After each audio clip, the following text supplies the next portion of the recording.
Hello students.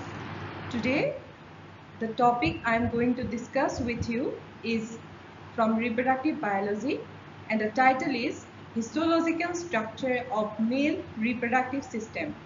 I am Dr. Bhagyashree Mohanto, Assistant Professor, Department of Zoology, USDM. If we talk about male reproductive system, then we have to know about its different organization. Here in the diagram, two models of reproductive systems are shown, that is rat and human, and in this both mammalian model you can see that in a male reproductive system two testicles are there. Testes are the main organization which produces sperm. Then the testis is connected with a coil structure called as epididymis. This epididymis then connected with a duct called ductus deferens or vas deferens, and this vas deferens is again connected with a particular gland called seminal vesicle. Then this seminal vesicle, the vas deferens come inside this seminal vesicle and connected to the ureter, and after that the ureter connected with the gland penis. So seminal vesicle is the main gland of male reproductive system, and it is also connected with another gland that is called as prostate gland and Cowper's gland. So seminal vesicle, prostate gland and Cowper's glands are the main accessory glands which are responsible for production of a very liquid substance where sperms always swims, and that liquid substance is called as semen. So students, these are the main organization of male reproductive system which can be found in both type of mammalian model, that is in rat or in human. Let's talk about different parts of male reproductive system elaborately. So, a male reproductive system consists of one pair of testes which is present inside the scrotal sac. So, we all know that testes are the main organization of production of sperm. Without sperm, the male reproductive system is meaningless, because sperm is the only cell which have a very interesting function in reproduction, that is fertilization of ovum. So we can consider that testes are the main organization of male reproductive system, and we have one pair of testes. Then testes, after testes we have a coil-like structure connected with the testes, and that coil-like structure is called as epididymis. It is also present in pair. One pair of epididymis is there, and in this epididymis have also a very important function, means the sperm produced in the testes, they enters in the epididymis after they release from the testes. In the epididymis, there are a very large coil there, and in that coil the sperm resided for 3 to 4 days, and at that time the sperm gain a very important function of them, that is sperm motility. Sperm motility means the swimming ability or locomotory ability of the sperm. So epididymis is a very important structure of male reproductive system which provide the sperm their very important function, that is their swimming ability. Then we have one pair of vas deferens. I have already mentioned that it is a duct-like structure. It is connected to epididymis, and then it goes upwards and connect with the urethra. So vas deferens is a duct-like system, and here the sperm after releasing from epididymis in the vas deferens, the sperm can store for some times, and vas deferens is also act as a ejaculatory duct which is responsible for ejaculation of sperm from testes to the external environment. Then we have urethra. Urethra is the connection between vas deferens and the external environment. Urethra is also connected to the urinary bladder, and it is also act as a releasing duct of urine. Then we have gland penis. Gland penis have a very important function, means with the help of gland penis actually sperm can be ejaculated outside the body, or it can be ejaculated inside the female's body for fertilization purpose. Then we have three accessory glands, and they are seminal vesicle, prostate glands, and Cowper gland. And these three accessory glands are responsible for production of semen. Semen is a very important liquid structure of male reproductive system, where the sperm mixed, and in this semen, sperm can swim inside the female's body so that they can fertilize the ovum. So these are the main parts of male reproductive system. So if we talk about the histological structure of testis, in 10x magnification in the microscope, we can find out different layers. First one is the outermost layer, which covers testis and epididymis, is called as tunica vaginalis. Here in the diagram you can see tunica vaginalis, that is the outermost layer which covers both testis and epididymis.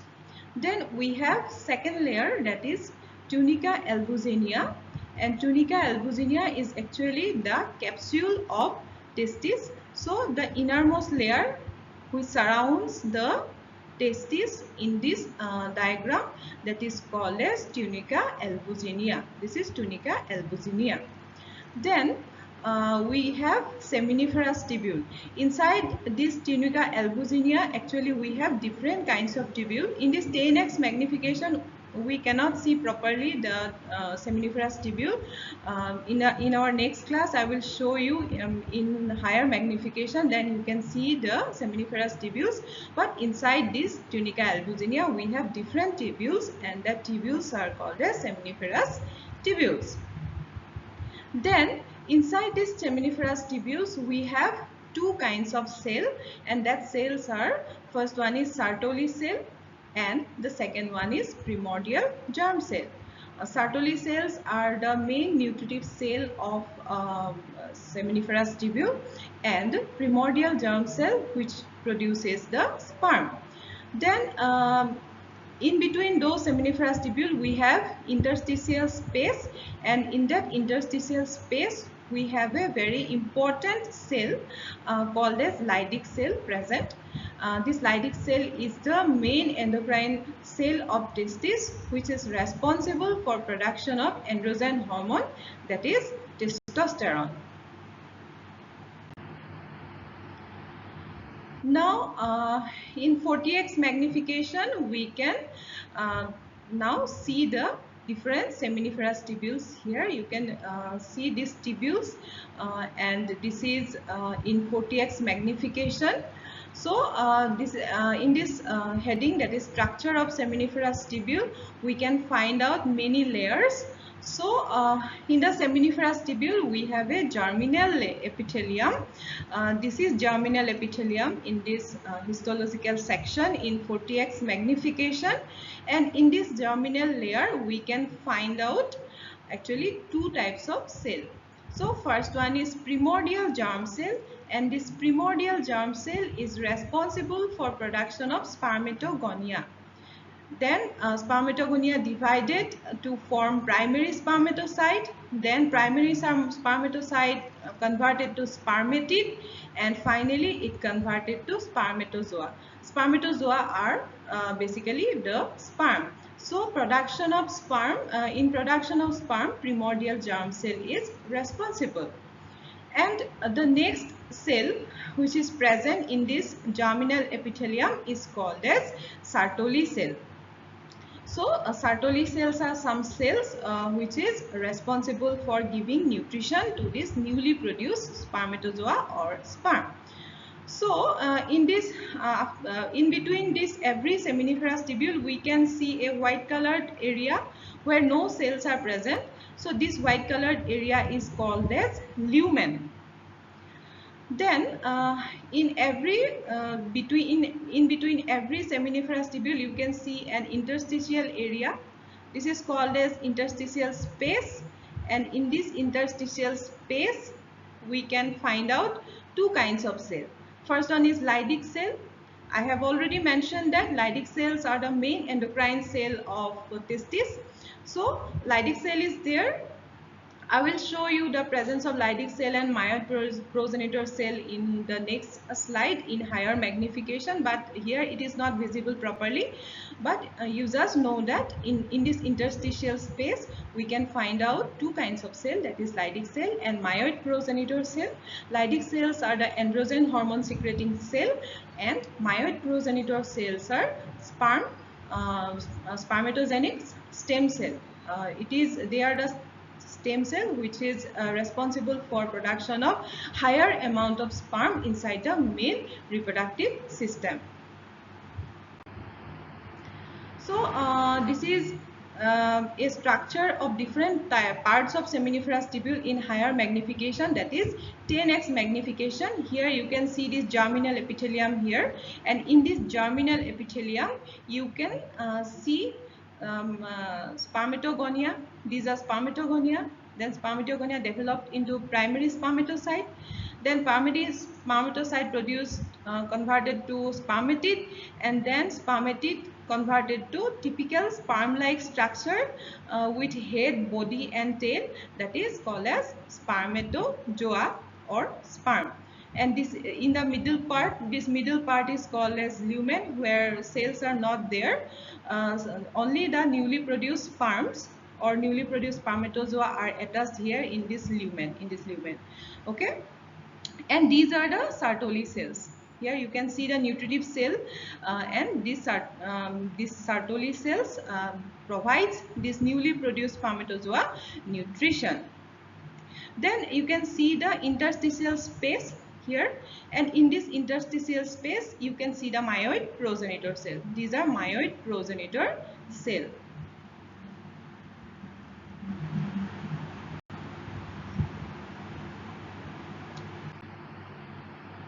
Next, we are showing the presence of Leydig cell in the interstitium.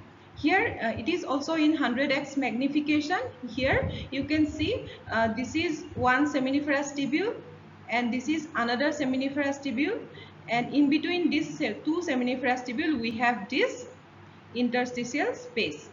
And I have already mentioned that in interstitial space we can find out Leydig cell.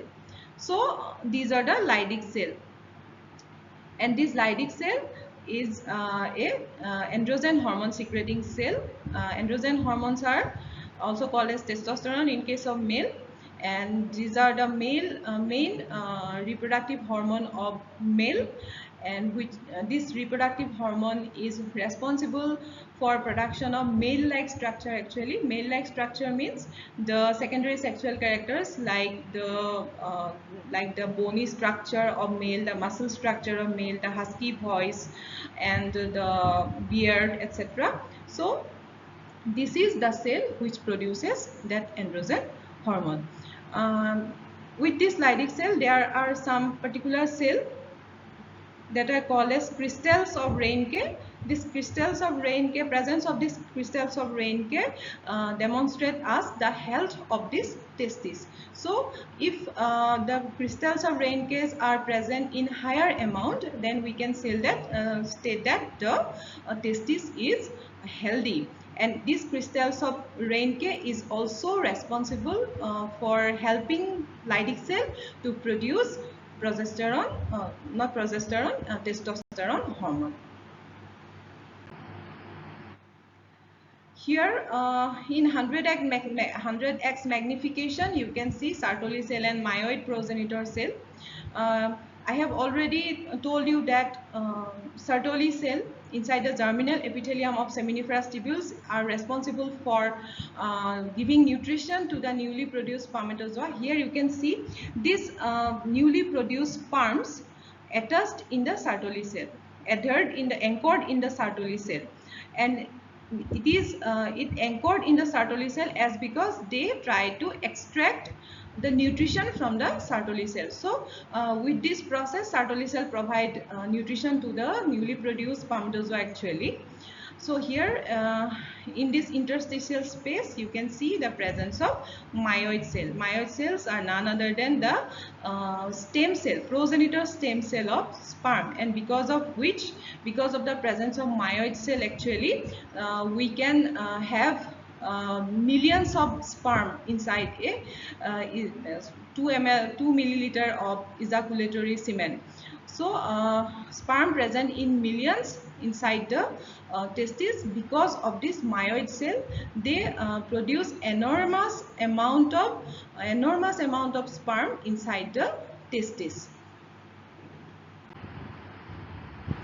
So let us talk about the function of different parts of male reproductive system, and for the first time I am going to discuss about the function of testes.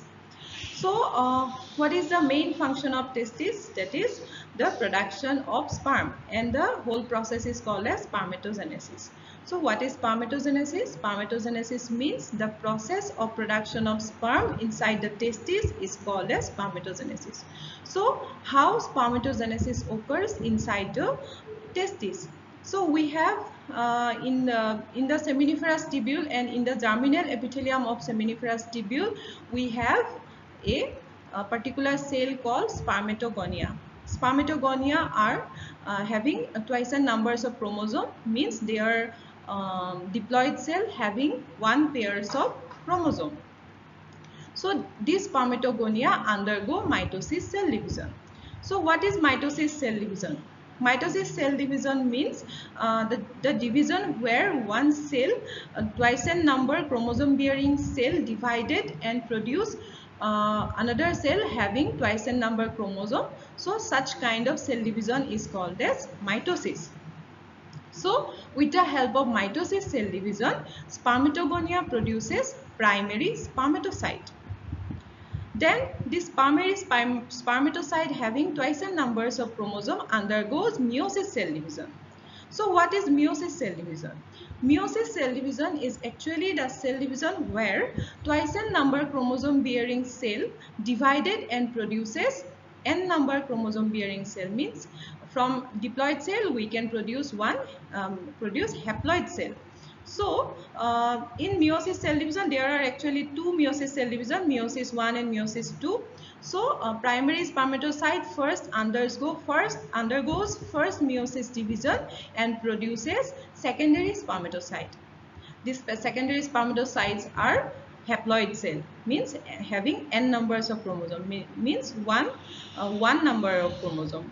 Then this secondary spermatocyte again undergoes second meiosis division, and in the second meiosis division we can find out spermatids having haploid number of chromosome, means n numbers of chromosome. So after production of spermatid, some another kind of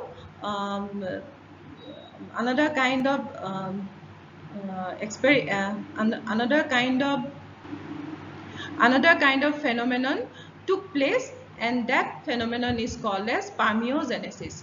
So in this spermiogenesis phenomenon, actually the n number chromosome bearing spermatids converted to a typical structure of sperm or spermatozoa having head, middle part and tail. So this production of typical structure of sperm cell, means spermatozoa production, is called as spermiogenesis. Now let us talk about the function of epididymis. So in our previous slide I have mentioned about the function of epididymis, that is motility of sperm. Means epididymis is a coil-like structure I have mentioned before, and in this coil-like structures the newly produced sperm from the testes enters, and they stays for 3 to 4 days, and in that 3 to 4 days the sperm gains the motility, means the movement capacity or locomotory capacity of sperm inside the epididymis. So epididymis is a very important part of male reproductive system, because without motility sperm is meaningless. It could not fertilize a ovum, so an ovum. So sperm motility, gaining the motility capacity is a very important thing, and in this important thing is happening inside the epididymis. Then in the function of vas deferens, we can say that the vas deferens is helpful for sperm storage and sperm ejaculation. Then urethra is there. Urethra is the connection between vas deferens and outer external environment. Then we have accessory gland. I have already mentioned that there are 3 accessory glands, and these 3 accessory glands are seminal vesicle, prostate gland and Cowper's gland, and all these 3 accessory glands produce a particular material called semen. So semen is a very important material which maintain the basic pH of the male reproductive tract. So sperm can only survive in basic environment. Not survive means they can fertile in basic environment, and this semen provide them this basic pH, basic environment. Then it helps in maintaining nourishing characteristics of semen and sperm. So it helps the sperm to nourishment and maintain their characteristics. And finally, this semen is also responsible for ejaculation. Not only ejaculation, when it ejaculates inside the female reproductive body, with the help of this semen, sperm can swim inside the fallopian tube and it can find out the ovum. Now let us discuss about the function of Sertoli cell. So in this diagram you can see the Sertoli cell here, and in this Sertoli cell different spermatogenic cells are attached. This is spermatids. They are attached and anchored, and with this anchoring thing they can gain nourishment from the Sertoli cell. Here you can see primary spermatocyte is attached here, then secondary spermatocyte is here, then spermatids are here. They are basically anchored in the Sertoli cell. So the function of Sertoli cell are anchoring the dividing germ cell in the lumen. So in our previous slides in 100x magnification, you can see the lumen area, and in that lumen area actually newly produced sperms are present. So the sperms could not be float in the lumen area, no. So they have to somewhere stick. So these newly produced spermatids stick in the Sertoli cell. Then it have another function, that is providing nourishment to the germ cell. Then in the function of Leydig cell, we can say that it is the main endocrine cell of testis. It helps to produce the male hormone, that is testosterone. So it produces testicular androgen called testosterone. Testosterone is responsible for the male-like characteristics of a male, that is secondary sexual characters. And in some other organisms like boars, they are responsible for production of large amount of estrogen. But in our present topic, we are only discuss about the male reproductive system of human or in rat model. So we can only say that in human and rat model, Leydig cell produces only testosterone. Or in some certain cases it can produce a little amount of estrogen, but in another cases, in case of boars, it is responsible for production of large amount of estrogen. So dear students, that is all for today. And in this present lecture, I have mentioned about the different structure, morphological structure or histological structure of male reproductive system. And to prepare this lecture, I have gone through two main books. First one is the book from Martin H. Johnson, written in 2018. It is named as Essential Reproduction by Martin and Johnson, 8th edition. It is a reproductive biology book, and it is a very interesting book. For other topics of reproductive biology, you can also go through this book. Then I have consulted with another book, that is Medical Physiology, Guyton and Hall, 2006, in 9th edition. It is a very important book of physiology. Each and every physiology students have to go through this book. In this book, we can find out different topics of physiology, endocrinology, and reproductive biology. So all interested students can go through this book. Then for image, I have in the internet, I have gone through different websites. The websites is here mentioned. So with the help of these websites, I can find out these diagrams I have included in this lecture. So I'm thankful for these websites because especially for the histological photographs. With this, I would like to wind up my lecture. Hopefully, my lecture will help you in your studies. So, thank you very much for today.